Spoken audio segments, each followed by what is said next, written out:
Boa noite a todos. É um prazer recebê-los todos aqui. E essa parte aqui nós fazemos justamente a reunião pública da Sociedade Espírita Renovação e vamos dar início através da festa. Deus, nosso Pai, Criador, Jesus, nosso irmão, nosso mestre, guia espiritual da Terra. Nesses instantes que recebemos a todos com os braços abertos e rogando a espiritualidade superior, dentro da interação que seja possível e atuante entre nós, nos sambarcar com muito carinho, muita fraternidade a todos nós e facultar a nossa capacidade de entendimento dentro do que hoje aqui vai ser tratado. E isso nos trará, sem dúvida alguma, um elevo espiritual necessário para a nossa caminhada diária, agora e sempre. Assim. Bem, nós temos uns avisos inicialmente para serem repassados, né? Nós temos grupos de estudo que estamos efetuando na casa desde há algum tempo. Às terças-feiras à tarde nós temos o grupo Caritas, onde fazemos o estudo, depois de efetuarmos as nossas atuações de costura, fazemos o estudo do Evangelho segundo o Espiritismo, destinado a pessoas como nós, já da segunda ou terceira idade, né? E que estamos nos dispondo à atuação sempre em relação à bem-querença das crianças, efetuando enxoval para elas. O ESD Fundamental 1, que atua nas quartas e nos sábados, o ESD Fundamental 2, todas as terças e sábados, a WEB, que às quartas-feiras, o EAD aos sábados. A mocidade, nós estamos em estruturação, aguardando jovens para que possam vir a nós e constituirmos daí, então, o nosso dígito, né, na parte da juventude. E temos o plantão de passe aos sábados, juntamente com a conversa fraterna. O horário é aos sábados sempre das 17h30 às 18h30 e estão sempre aqui se dispondo para isso. Vamos estar apresentando a nossa companheira, que ela foi importada do Rio de Janeiro e está conosco há vários anos, não vou dizer quanto, né, para não... Ela já mencionou. Então, ela trabalha na SER há 30 anos, como ela mencionou, palestrante e coordenadora de grupos de estudo. Profissionalmente, ela é professora universitária e também advoga nas áreas de família e de sucessões. Tenho certeza que vocês vão gostar muito da palavra dela. Adriana.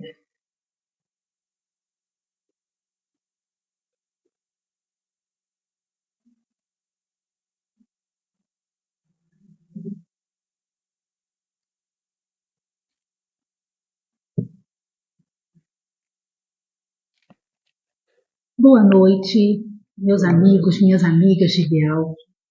Que a paz do nosso Senhor Jesus esteja conosco, hoje e sempre. Uma alegria imensa estarmos aqui nesta noite para conversarmos um pouquinho sobre um tema que hoje urge. Muito importante, essencial, quase dramático. Como conquistar a paz?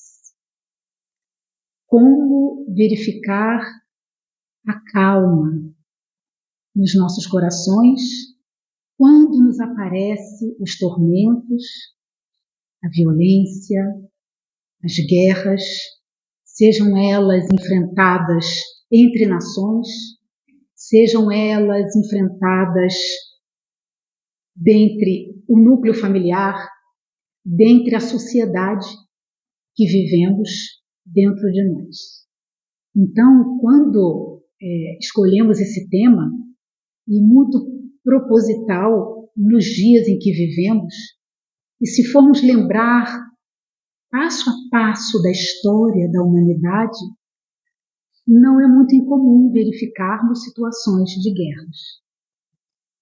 Principalmente no ápice da crucificação, quando Jesus foi levado até Pilatos para o julgamento do que aquele homem que veio trazer a paz estava interferindo nas situações políticas e sociais à época.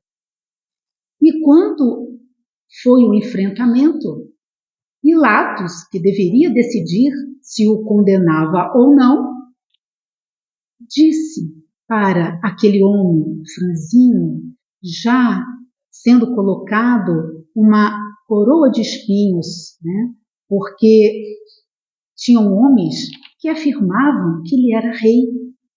Como poderia haver dois reis? E então Pilatos pergunta para Jesus: você fez alguma coisa?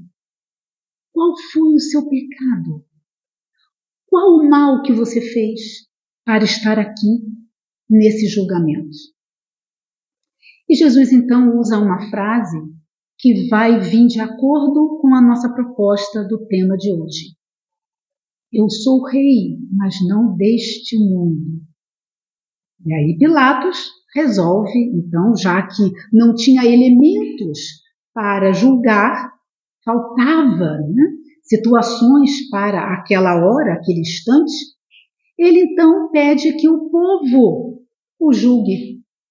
E então, como estava se aproximando as festividades da Páscoa, ele então pede para que os soldados escolham o pior dos delinquentes para promover o julgamento diante daquele povo. Já sabemos o final da história. Escolheram Barrabás, porque, na verdade, Barrabás era um guerreiro. Ele impunha a espada e, com a violência, ele traria a paz. Contrariando, então, todo o sistema de cultura da paz. Por isso que esta frase de João, no capítulo 14, versículo 27, Jesus deixou expressa para a humanidade: deixo-vos a paz. Então vamos só prestar atenção. Deixo-vos a paz. Ele nos deixou a paz. A minha paz vos dou, conquistado. Não vou-la dou como o mundo a dá. Não se turbe o vosso coração e nem se atemorize. Então temos muitas reflexões aí a fazer. Não vou-la dou como o mundo a dá. E aí vem então nosso primeiro passo para poder entender como que Jesus, nos trouxe, nos entregou a paz. Quais são esses elementos para a gente poder, nos introspectarmos nessas situações? Primeiro de tudo, muito se ouve falar na cultura da paz. Acredito que todos aqui, já tenham lido, escutado, permeado nessa situação. E quando se fala em cultura da paz, pela Organização Mundial, pelas Nações Unidas, traz-se agora um elemento chamado educação para a paz. Fiquei até admirada. Educação para a paz, sinal que somos deseducados com relação a essa qualidade. E aí voltamos às bem-aventuranças de Jesus, agora em Mateus, capítulo 5, versículo 9. Bem-aventurados os pacificadores, porque eles serão chamados filhos de Deus. Então, pais, pacificadores, e a gente agora vai trabalhar com que paz é essa que Jesus se referia.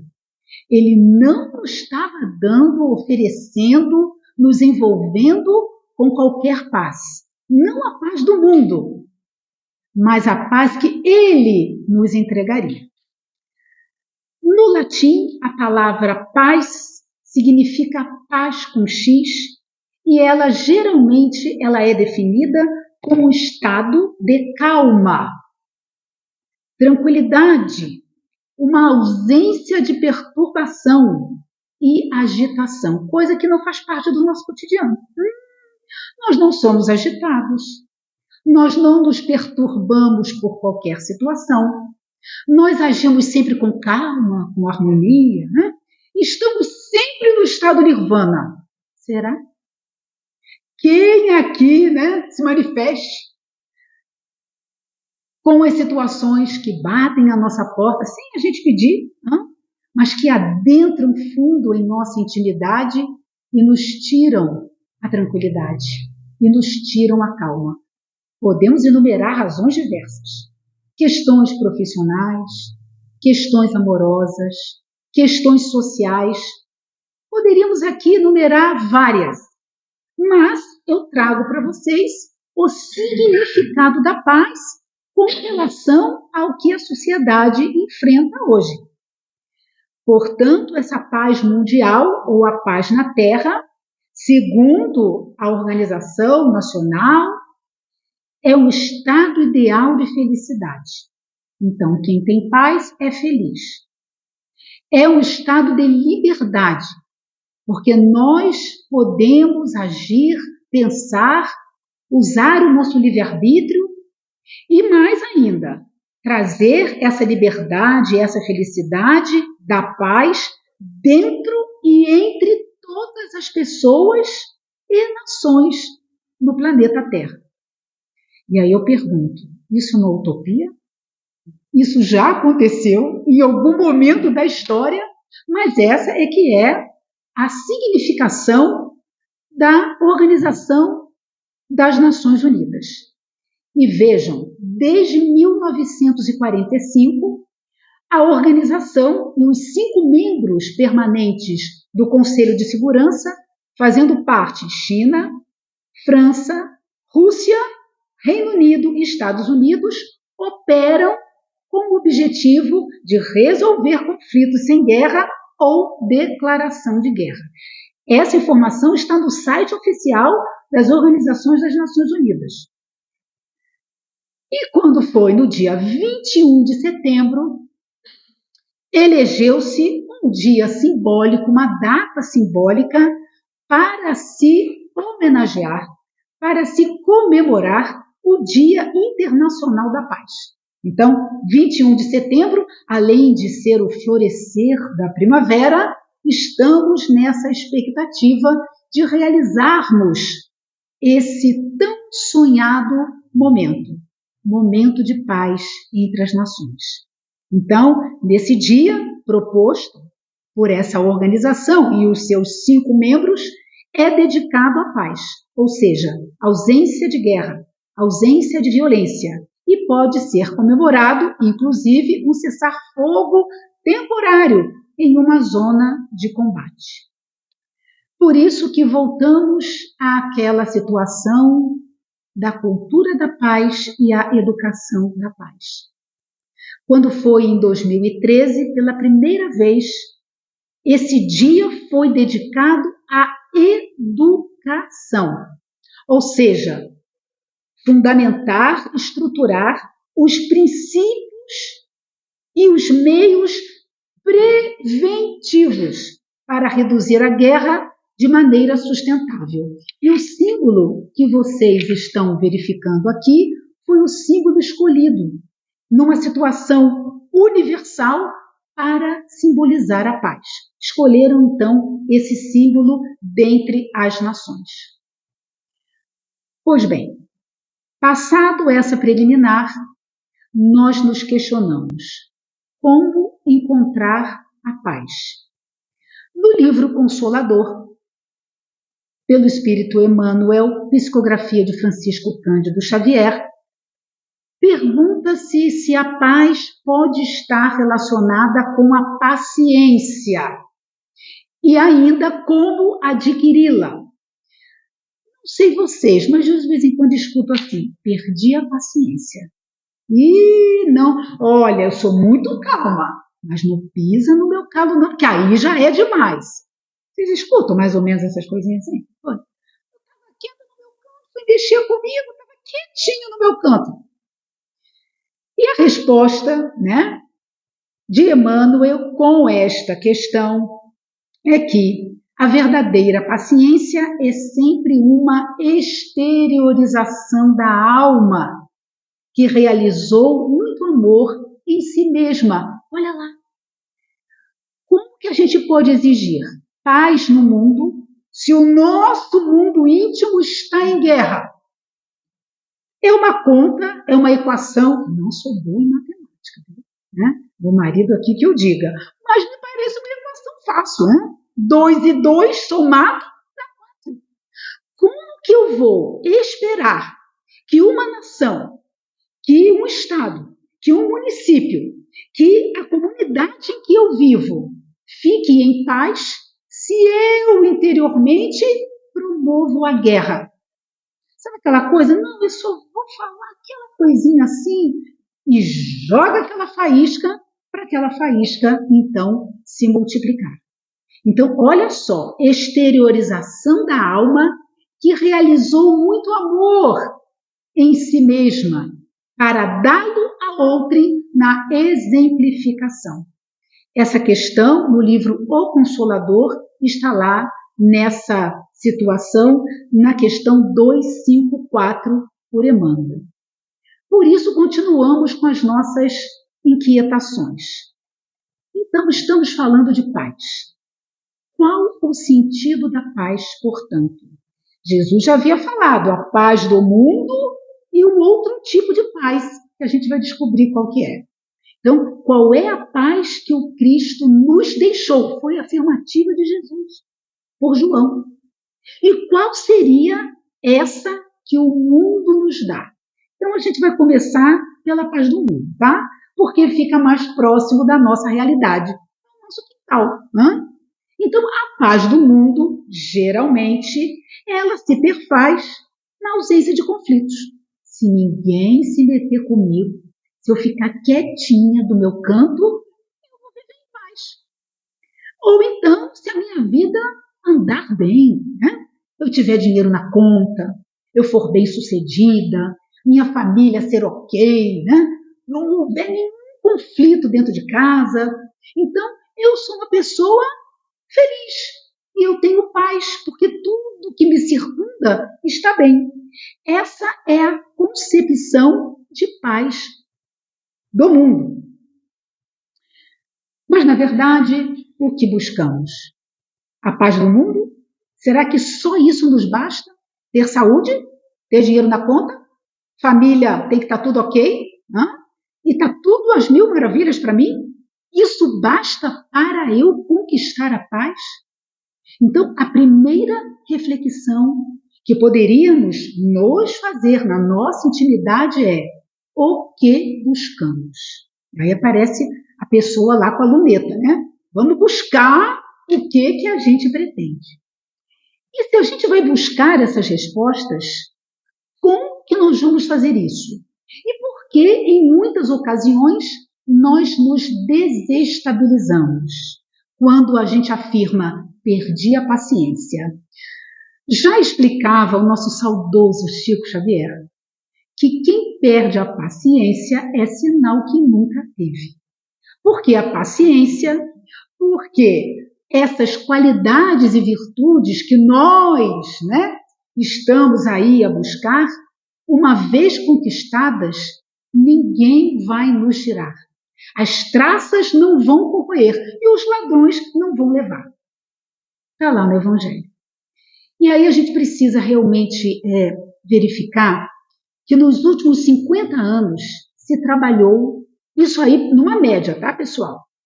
Nos últimos 50 anos, tem tempo isso, né? Só nascer eu tenho quase 30, né, Rosaninha? Faz ideia. Então, 50 anos é uma bolinha. Mas a gente buscou essa informação, né, pelas pesquisas, né, feitas, que nos últimos 50 anos se trabalhou em busca de um lugar no mundo. E aí a gente precisa perguntar, esse lugar do mundo que a gente acredita ser fundamental é o ter, é a conquista das coisas. Então, é a conquista da propriedade, é a conquista do consumo, e aí tudo tranquilo.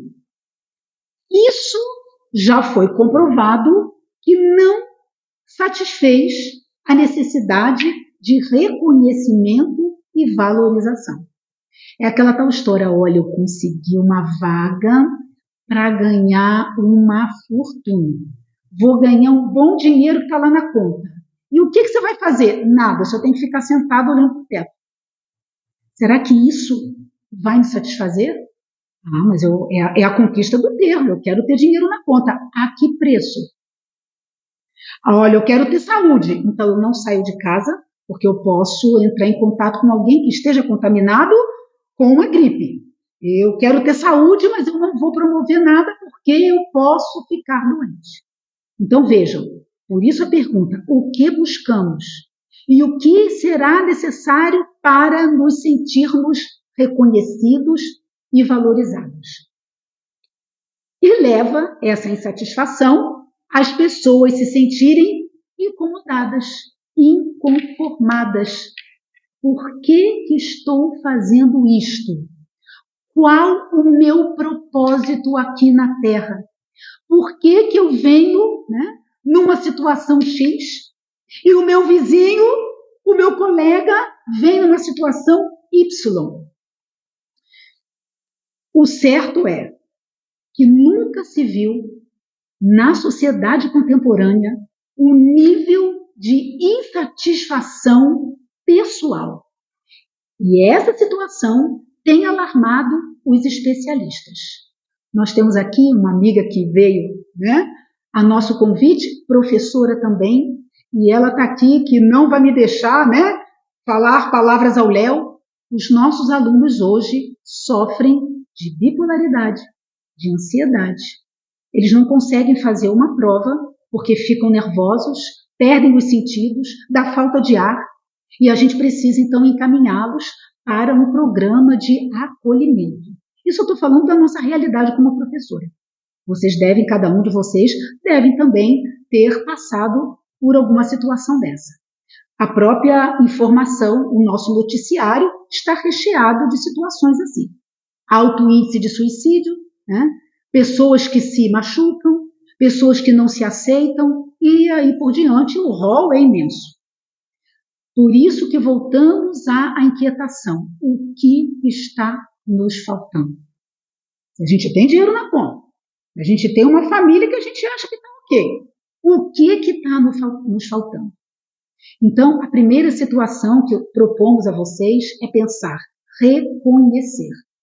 E se não me torno real, eu vivo num sonho, eu vivo num patamar que eu quero algo, mas que eu não consigo alcançar, ou até mesmo eu não sei o que eu busco. Eu não sei o que eu busco. O que você quer? Não sei.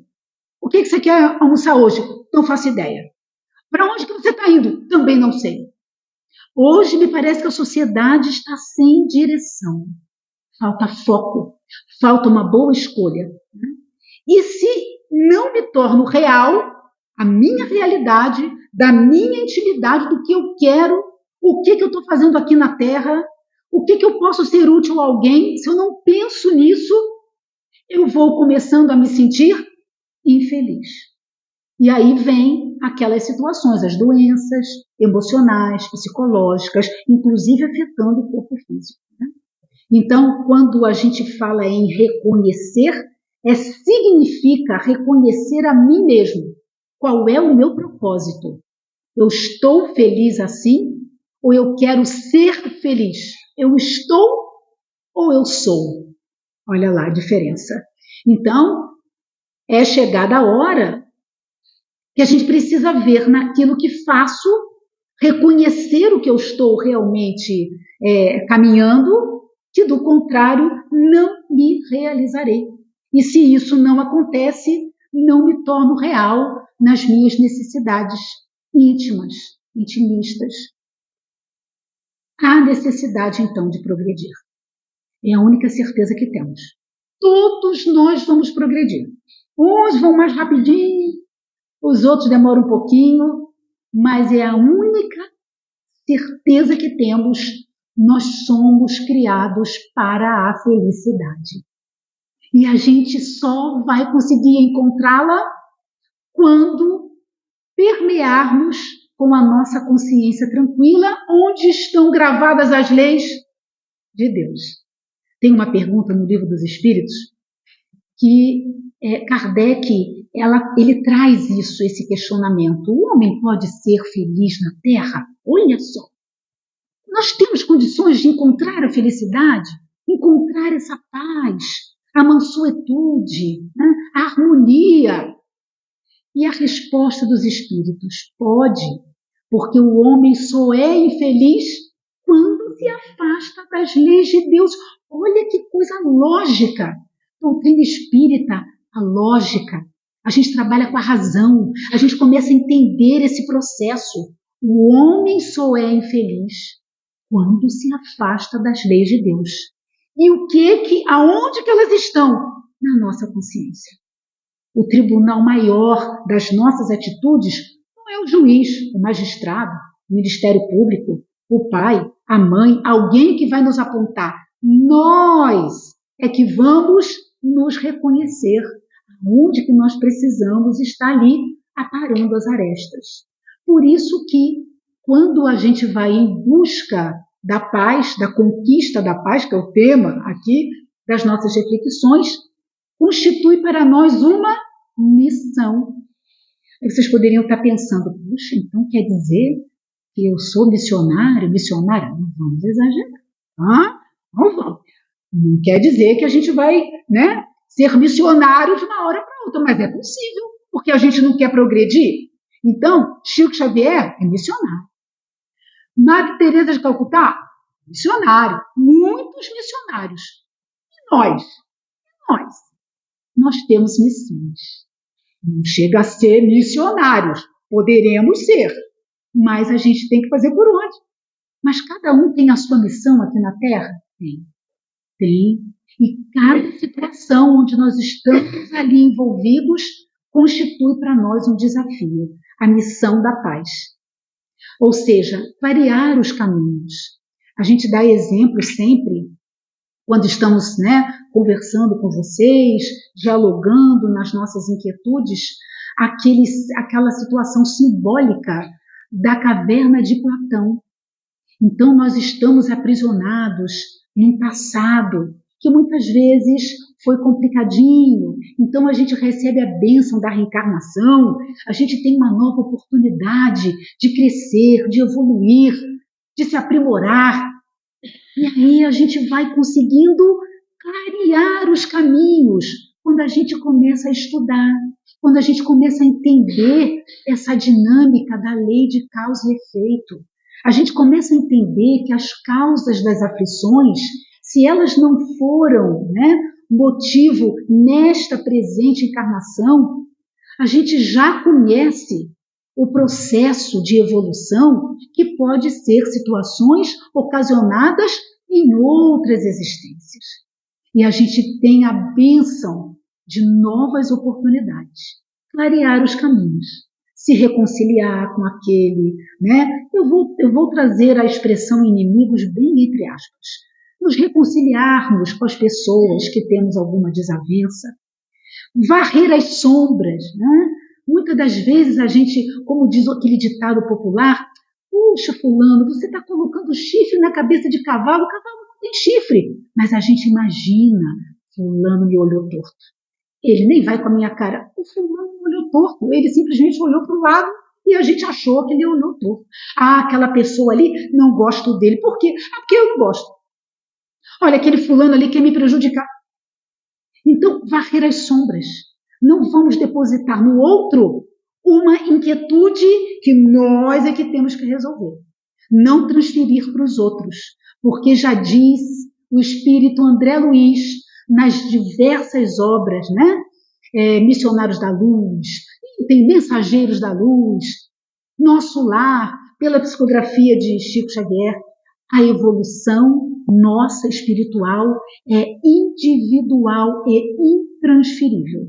Nós não podemos carregar ninguém no colo, em que pese a gente queira, né? Filho, então, a gente vê o filho ali, indo por um caminho, nossa vontade é pegar no colo, colocar numa redoma e falar, filho, você vai ser feliz na marra. Não dá. A evolução é individual e intransferível. Dependerá só de nós varrer as sombras, não ficar criando ilusões, você se reconhecer. O que será que eu fiz hoje para que o fulano ou o ciclano tivesse essa reação com relação a mim? Nós não vamos questionar a ele, a gente vai questionar a nós mesmos.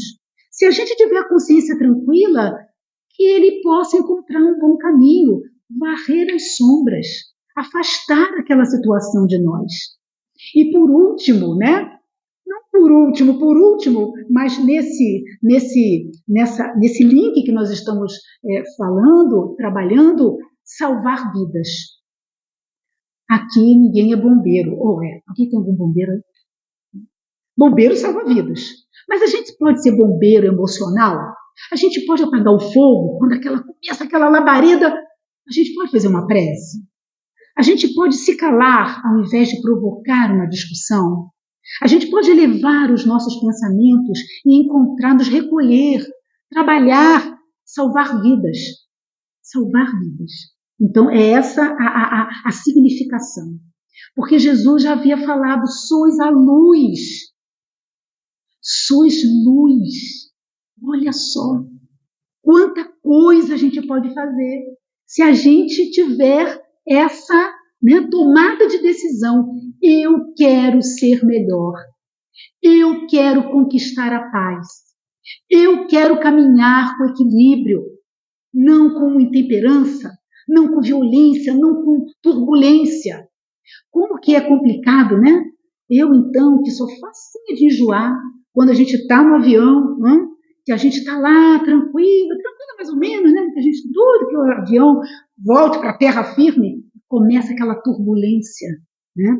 Aí a comissária de bordo fala, ninguém se levanta, apertem os cintos, estamos passando por uma turbulência. E nós vamos passar pela turbulência da vida. É o desencarne de uma pessoa querida.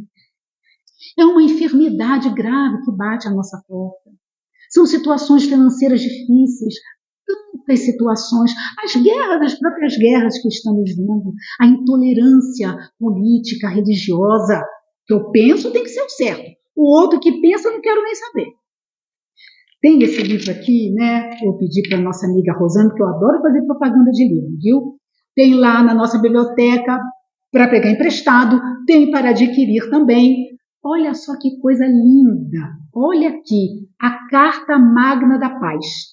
E o Espírito Camilo, psicografia do nosso queridíssimo Raul Teixeira, que esteve em nossa casa aqui em setembro, nos dando ali, né, o perfume, né, da sua magnitude, da sua bondade, da sua sensibilidade, como cofundador dessa casa.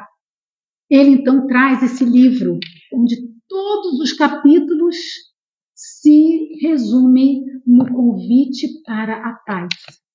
Cada situação diversificada, o convite para a paz. Por isso que quando Jesus afirma, sois luzes, você é luz, você, somos luz. Às vezes ela está apagada. Olha a sombra. Vamos dissipar a sombra. Vamos exteriorizar o que a gente tem de melhor. Então, o cristão, sem espírito de sacrifício, a gente colocou em vermelhinho ali, é lâmpada morta no santuário do Evangelho. E por que eu coloquei o sacrifício em vermelhinho, né? Aquela mania de ser didático, mania de professor. Esse sacrifício não é o sacrifício de pegar um chicote ou me bater porque eu desejei mal ao meu irmão. Vou subir a escadaria da Penha. Não sei quem já foi no Rio de Janeiro e já viu como que é a escadaria da Penha. Alguém já teve curiosidade lá de ver? Gente, é tanto degrau. Muito degrau. Esse sacrifício não é o sacrifício do corpo físico. O que Jesus está aqui nos demonstrando, através da mensagem do Evangelho, é o autossacrifício a partir do momento que você se reconhece. Puxa, eu gosto tanto, né, daquela situação, mas se eu não me controlar, eu vou acabar, por exemplo, tendo uma indigestão. Nossa, eu gosto tanto daquilo acolá, mas se eu não fizer um certo sacrifício, eu vou acabar, né, adoecendo, e aí por diante. Então, esse sacrifício é a renúncia com situações que nos violam, que nos incomodam, que nos desnorteiam do caminho da felicidade. E aí agora a gente adentra numa situação não menos importante, que é o Evangelho. Então a gente fez essa proposta para vocês. Como buscar a paz? Ela é importante para as nossas vidas? O que Jesus de fato quis se referir quando falava da paz do mundo e do outro tipo de paz? Então a gente vai falar agora do outro tipo de paz pela qual Jesus se referiu. O Evangelho. O Evangelho é a mais expressiva história de uma vida, através de outras vidas, iluminando a vida de todos os homens. É a história de um homem que se levanta na história e faz-se a maior que a história. Dividindo-a com o seu nascimento, de modo a constituir-se o marco do pensamento universal, antes de Cristo e depois de Cristo. Tudo depois de Cristo ficou diferente. Tudo ficou diferente. Então, a missão, a história mais significativa que nós já tivemos, jamais narrada, encontrada, sintetizada em o Novo Testamento. E o Evangelho, chamamos de Boa Nova, é a mais expressiva história que nós, né, aqui, já tivemos a oportunidade de entrar em contato. Só como um esclarecimento, o Evangelho, o Novo Testamento, é uma obra de 350 páginas, grafada por duas testemunhas, Mateus, também conhecido como Levi, e João. João, o filho querido, e que quando Jesus na cruz se refere a Maria e a João que estava a seu lado. E ele diz: Maria, eis o teu filho. João, eis aí a sua mãe, demonstrando a afinidade, o amor filial universal. Não só pelos laços consanguíneos, que hoje é muito exteriorizado, é muito ovacionado, que o verdadeiro amor é pelos laços da afetividade. E na obra de Mateus, vem em aramaico para os israelitas e a de João em grego para os cristãos. Esses escritos, os escritos do Evangelho de João, ele tem um sentido muito espiritual, né? Diz os historiadores que até tinha um pouco de místico com relação a essa mensagem. Intérprete de Pedro, Marcos e Lucas. Marcos, que também teve a sua contribuição no grego para os romanos recém-convertidos. E Lucas, recém-convertido por Paulo, 56 a 70 para os gentios, que também teve a influência de Maria de Nazaré, Maria de Magdala e Joana de Cruz. Aí aqui eu quero dar uma paradinha. Vamos congelar a imagem um pouquinho. Então Lucas, na verdade, não esteve com os 12 à época, mas ele escreveu o Evangelho, um dos Evangelhos, o de Lucas, porque ele foi convertido por Paulo de Tarso, e com a influência, eu não podia deixar de relatar isso, Maria de Nazaré, mãe de Jesus. A mulher que simboliza hoje o acolhimento, a proteção, né? A bondade, a resignação, a renúncia, o sacrifício. Maria Madalena. Conta-nos a história, então, que Maria Madalena, proveniente de Magdala, à época de Jesus, era uma mulher de raríssima beleza. Ela, então, que usava o seu corpo, né, para os prazeres do mundo, recebia em sua casa vários clientes. No quesito material, propriedade, tinha tudo que uma mulher poderia desejar, desde tapete persa, joias, vivia praticamente numa mansão, mas ela não era feliz.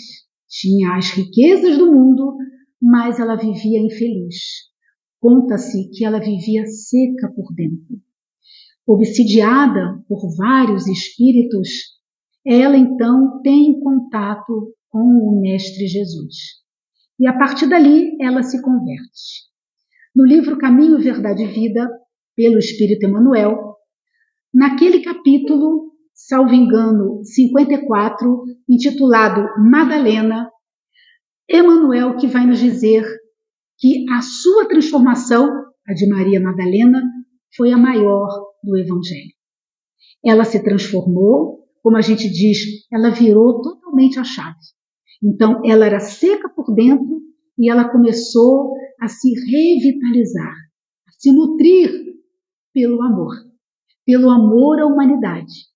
Quando, então, ela segue Jesus, se desvencilha de todos aqueles bens materiais que um dia os ladrões vão levar e as traças vão corroer, ela, então, junto com os discípulos, sofrendo uma grande discriminação pelo fato de ser mulher, pelo fato de, no passado, ter uma vida após a crucificação, que inclusive foi a primeira pessoa que Jesus apareceu.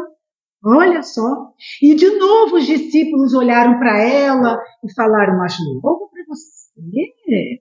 Puxa, mas tanta gente para Jesus aparecer, logo para você? Foi para ela.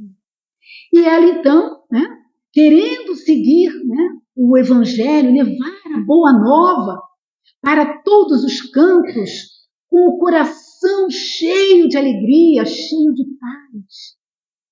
O Pedro disse para ela, Maria, me desculpe, mas você não pode vir conosco. Seu passado te condena. Ela então, triste, amuada, fica no cantinho, quando vem 12, 15 leprosos, na época portadores da hanseníase. E naquela ocasião, naquele tempo, né, as pessoas que eram portadoras dessa doença incurável, naquela situação, onde eles iam perdendo, né, toda a superfície do corpo, eles iam se deteriorando, literalmente, eles não podiam, eles não tinham liberdade, eles não podiam ficar andando de um lado para o outro. Então, eles viviam sendo escondidinhos, andavam durante a noite para não serem vistos, porque senão, né, era proibido a circulação deles, porque era uma doença infecto-contagiosa. E eles souberam dos feitos de Jesus. E foram, então, né, no segredo procurar. Quando, então, esbarram com Maria, ela pergunta, procuram o quê? Procuro Jesus, porque eu sei que ele vai nos curar. Maria, então, explica o que aconteceu. Jesus não estava mais dentre eles. E eles, então, ficam tristes, ficam amuados. Eles, então, retornam para o vale chamado, entre aspas, dos imundos, como era conhecido o vale dos leprosos, era conhecido como Vale dos Imundos. Ela, então, olha para um lado, olha para o outro, vendo-se sozinha, fala, ei, peraí um pouquinho, me espera, eu vou com vocês. Olha só, eu vou com vocês. E nisso que ela começa a conviver com eles, ela teve a oportunidade de varrer as sombras, de varrer a incredulidade, de varrer a dor que o corpo físico lacerava-os. Ela teve a oportunidade de levar a palavra. Ela conheceu Jesus, afinal, Jesus a salvou pelo sacrifício da melhor escolha. Ela teve que fazer uma escolha. Ficaria com o coração ressecado, inquieta, infeliz, ou abandonava toda a questão do ter para promover o ser, a sua intimidade. Então, todas as tardes, ela iria pregar para aquela colônia, para aquelas pessoas. E ela subia numa pedrazinha para ficar um pouco mais alto e ser vista por todos dali. E ela começava o seu discurso. Vocês, doentes, vocês, leprosos, tenha fé, tenha fé. A fé de vocês irá curá-lo e assim por diante. Jesus é amor, ele veio trazer o perdão, ele veio trazer a benevolência, a indulgência para com todos. E passou o tempo quando, numa tarde muito especial para ela, inicia o seu discurso. Meus irmãos, nós, os leprosos. Ela tinha contraído a lepra. E naquela época era fácil de se explicar, não havia medicamentos, a medicina, né, era muito precária. E quando ela fica bem adoentada, bem enfraquecida, ela tem o desejo de se despedir de Maria. E nesse contato com o Lucas, já convertido. E ela então vai sempre andando com muita dificuldade à noite. Quando chegava o amanhecer, ela tinha que se esconder, afinal de contas, ela tornou-se uma leprosa. E ao encontro com Maria, narra, a Boa Nova, um livro de Humberto de Campos, que eu os convido para ler. É um dos capítulos, particularmente, os mais emocionantes de toda a obra. Ela então vai ter com Maria, e lá ela ainda fica um pouco com eles, inclusive com o Lucas, e chega ao seu fim. Ela então parte para a vida verdadeira. E qual foi a sua surpresa? Que Jesus veio recebê-la. Maria, tu passastes pela porta estreita. E fica assim então uma pergunta, Como é que nós vamos passar por essa porta estreita? Quando que vamos ser chamados para o sacrifício de renunciar às situações que nos infelicitam, de renunciar a situações de violência, de guerra, de desarmonia, contra a paz, para promover a paz interior, que é a paz que o Cristo nos convida. Então, por isso que eu não podia deixar de falar de Maria Magdala. Ela, inclusive, que influenciou, então, o Lucas, um dos evangelistas. E, por último, outra mulher, Joana, proveniente de Cusa. Joana, então, também naquela época, ela era casada com uma autoridade de Roma. E também lidando com as situações do marido, alguns conflitos familiares. Ela tinha um filho que ela cuidava com muito esmero, até que, sentindo seu coração apertado, seco, infeliz, ela também começa a ouvir os sermões de Jesus, principalmente o sermão da montanha, as bem-aventuranças. Então, quando ela escutou isso, bem-aventurados aflitos, porque serão consolados. Bem-aventurados aqueles que choram. Bem-aventurados os misericordiosos. Quando ela escutou as bem-aventuranças, ela percebeu: agora eu estou conseguindo encaixar algumas coisas. E começa, então, a seguir Jesus. Claro que ela enfrenta uma situação muito difícil com o seu esposo. E Jesus, então, a aconselha: mulher, sua primeira missão é no seu lar. Volta para sua casa e cuida dos seus. E ela o fez. Ela cuidou dos dela. Quando, então, o esposo faleceu numa das batalhas, ela continuou, a segui-lo, continuou as suas peregrinações e levava o filho junto. Quando, certa feita, os soldados a intimaram e perguntaram: mulher, você segue aquele lá? Ele parou e falou: sim. Você acredita? Sim, acredito. Então, você terá que ser sacrificado. Ela é amarrada num poste e o verdugo, inclusive, né, junta o filho para vivenciar, para verificar aquela situação, aquele julgamento. E nessa cena de muita tristeza, de muito sacrifício, o verdugo ainda oferece uma chance para ela. Mulher, Joana, sabemos do teu passado, né? Você foi casada com um homem importante. Renuncia a esse Cristo.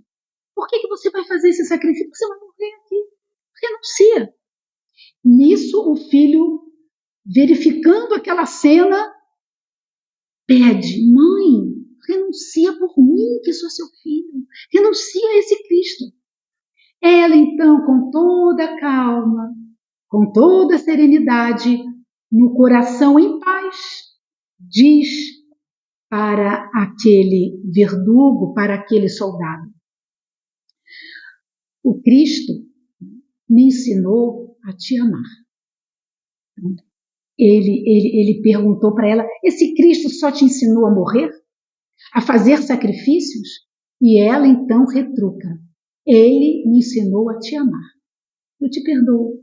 Eu não tenho raiva de você. E assim, ela teve o sacrifício dela. Então, olha só as lições que o Lucas teve com essas 3 maravilhosas mulheres, ícones do Evangelho: Maria de Nazaré, Maria Magdala e Joana de Cusa. E dentre todas essas situações, aos poucos, 27 pequenos livros, constituídos de 200 capítulos e 7.957 versículos, com 4 narrativas evangélicas, foram então discutidas e examinadas séculos a fio. Foram fixadas no Concílio de Trento, no ano de 1545 a 1553.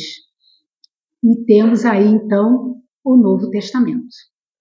Para, então, chegarmos ao nosso final, fica, então, a importância da educação dos sentimentos, a fé robusta e o amor ao próximo. E, por que não, vigiar a mente para manter o controle? Porque se nós perdermos a paciência, é sinal que nunca a conquistamos. Então, vigiar a nossa mente, procurar meditar, né? Ter atitudes de bondade, como é bom ser bom, como é bom influenciarmos, né, de vibrações positivas. Muitas das vezes nós adentramos no local e nós sentimos, o corpo físico sente: nossa, que mal-estar, não estou me sentindo muito bem. Quando então nós sabemos que podemos ser agentes transformadores de qualquer lugar, quando essa transformação começa dentro de nós. Outro recurso é a prece. Como a prece é importante. Por isso, a lição de Jesus: orar e vigiar. Pode nem ser nessa ordem. Às vezes, vigiar e orar. O importante é termos esses 2 elementos: orar e vigiar. Vigiar para quê? Jesus já havia falado: para não cair em tentação. Que tentação é essa? As nossas fraquezas.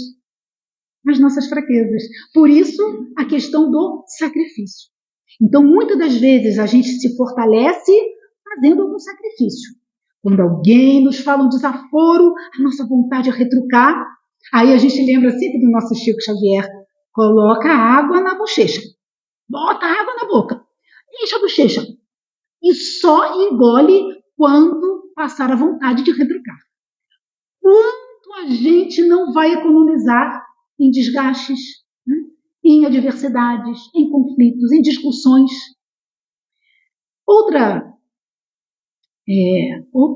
dica importante, né, que a espiritualidade vem nos trazer é a meditação. Meditação. Meditar não precisa de ritual. Para meditar, eu tenho que, de preferência, acender um incenso, colocar uma luz assim colorida, né, colocar uma música e vou entrar em estado nirvana. Não precisa não. É muita coisa a fazer. A meditação, a proposta aqui, meditar, é se calar um pouquinho da nossa intimidade. A gente pode fazer isso em qualquer lugar. Sentiu que o coração ficou acelerado? Nossa, estou me desequilibrando. Dá uma parada. Fica de olho aberto, olho fechado, tanto faz, respira, né? Respira a flor, sopra a vela, tenta se equilibrar, se reestruturar, se revitalizar. A meditação proporciona isso. É a calma, a gente vai se acalmando. Né? Uma música edificante, né? A respiração, como a gente já falou. E, por fim, a história da caixinha. Essa história da caixinha eu já contei numa outra ocasião, mas vale a pena trazer aqui para vocês. A história da caixinha é muito legal, porque uma colega nossa, né, ela despretensiosamente conversando conosco, ela estava contando alguma situação peculiar da sua vida, e ela mesma disse, sabe, Adriana, eu utilizo na minha vida a história da caixinha. Eu fiquei curiosa, né? Essa história da caixinha, me conta, né? Se fez bem para você, pode fazer bem para mim, né? Então é o seguinte, ela me explicou. Na minha vida, eu sempre idealizo, mentalizo duas caixinhas. Uma com fundo, a outra sem fundo. Eu falei, onde que ela quer chegar? Eu quero, né? Mas pensando, onde que ela quer chegar? Caixa com fundo, caixa sem fundo. E aí ela me explicou, como se fosse, né, uma analogia daquilo que a gente enfrenta no nosso dia a dia. As coisas boas que acontecem comigo, pessoas que eu reencontro, que me deixam muito felizes, situações, a gente vai para um lugar na natureza, que a gente sente uma plenitude, a gente tem a certeza de que Deus existe. Essa eu coloco na caixinha com fundo. Mas aquelas situações que estamos aqui, né, envoltos no planeta de provas e expiações, afinal de contas, a gente não veio de férias para cá. Não, aqui de férias, aproveitando a vida. Hein? A Terra é uma escola, é um aprendizado, e a gente tem que fazer por onde? Então, quando ela se defronta com situações, com pessoas que são violentas, agressivas, ou situações que ela, porventura, ficará triste, ela já pensa, opa, essa eu vou colocar na caixinha sem fundo, para eu deixar que a sombra, né, vá procurar a luz, varrer a sombra, não deixar que a minha luz interior se apague. E vocês sabem que eu tenho levado essa lição para mim. Então a gente pondera, né? Essas situações que aconteceram comigo em determinada época da minha vida, é bom guardar? Foi coisa boa? Me enobreceu como pessoa? Foram momentos felizes, agradáveis? Eu guardo, eu retenho. Porque eu vou me lembrar deles, inclusive quando eu estiver triste. Mas aquelas situações que não vão me levar a nada, muito pelo contrário, eu vou ficar sombreada, eu vou ficar infeliz, eu vou ficar adormecida nos meus sentimentos, eles vão bloquear a exteriorização da minha luz. Eu coloco na caixinha sem fundo.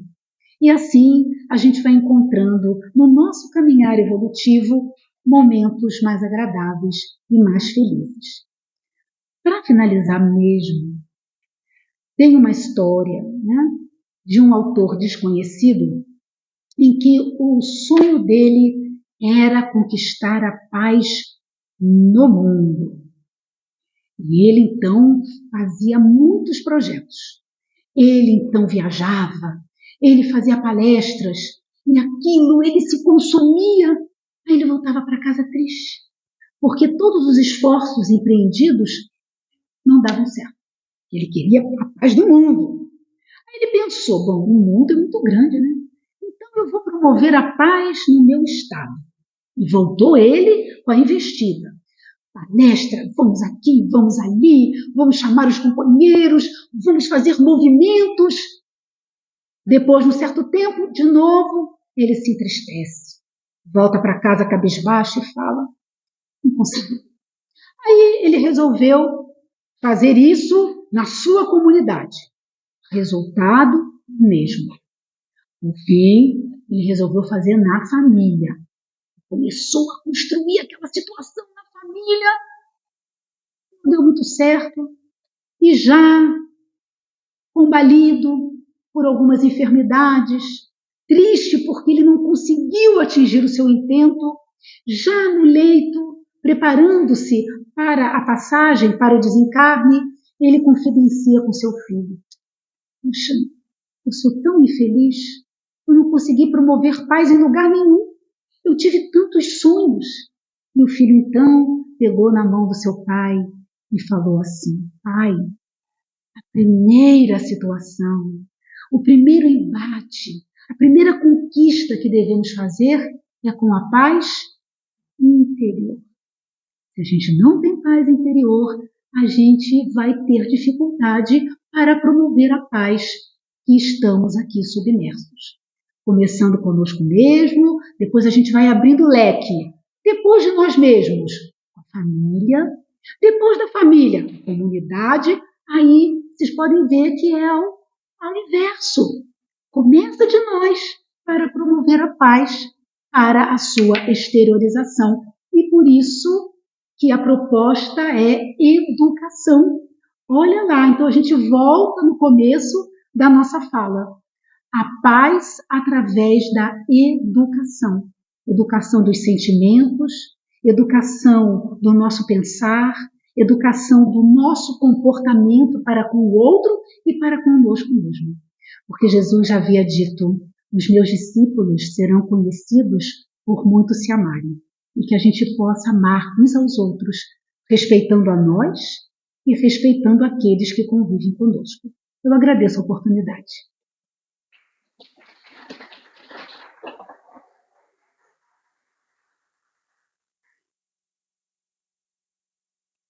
Vocês entenderam que eu não quis enaltecer demais ela, porque ela por si só, ela se coloca à disposição brilhando com as suas palavras que foram muito boas.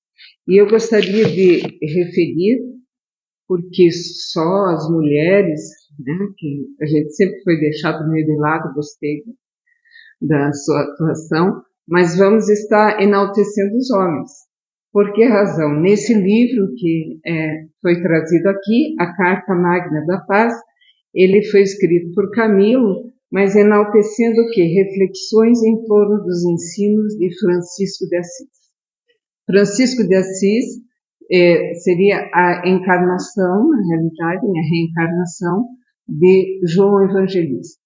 E foi, na realidade, a pessoa que trouxe o amor novamente para junto de nós. E aqui ele é tratado dentro dessa configuração de uma maneira maravilhosa, por isso que a gente repassa mais uma vez por essa situação. Logo em seguida da prece, que estaremos efetuando, vocês vão estar sendo chamados para o passe. Os que queiram tomar o passe podem permanecer sentados, que assim vão ser chamados à medida do tempo. Tá? Agradecemos do fundo do coração, Adriana, e vamos orar. Deus, nosso Pai, Criador, Jesus, nosso irmão, nosso Mestre, agradecemos do fundo de nossas almas por esses instantes onde a reflexão nos faz denotar a necessidade de ser construída dentro de nós, antes de qualquer coisa, a paz. E que essa paz seja efetivada dentro dos parâmetros aqui estabelecidos, sem jamais esquecermos da nossa necessidade de conhecermos a nós mesmos, melhorarmos e, assim, efetivarmos, sem dúvida, o bem a quem quer que venha ser, sendo ele iniciado dentro do nosso lar, com certeza. Isso se fará presente no mundo em pouco tempo, à medida de nossos esforços e de nossa vontade. Por isso agradecemos, Senhor, por tudo que recebemos de iluminação interior através da palestra e nos retiramos, assim, para as reflexões durante a noite e ao dormir. Que Deus nos acompanhe agora. Obrigada.